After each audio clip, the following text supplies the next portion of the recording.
ബഹുമാനപ്പെട്ട അബൂ മൂസ അശ്അരി റളിയല്ലാഹു അൻഹു നിവേദനം. അദ്ദേഹം പറയുകയാണ്, മദീനയിൽ കുടുംബത്തോടൊന്നിച്ച് ഒരു വീട് കത്തിപ്പോയി.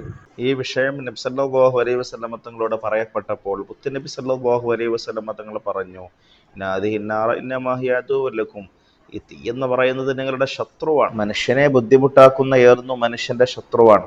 തീ കൊണ്ട് പല ഉപകാരങ്ങളും ഉണ്ടാകുന്നുണ്ടെങ്കിലും പല ഉപദ്രവങ്ങളും അതുകൊണ്ട് ഉണ്ടാകുന്നു.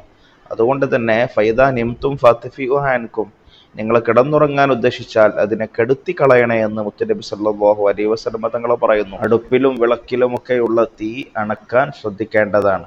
അല്ലാതിരുന്നാൽ പല അപകടങ്ങൾ അതിൻ്റെ ബാക്കിലുണ്ടാകുന്നു.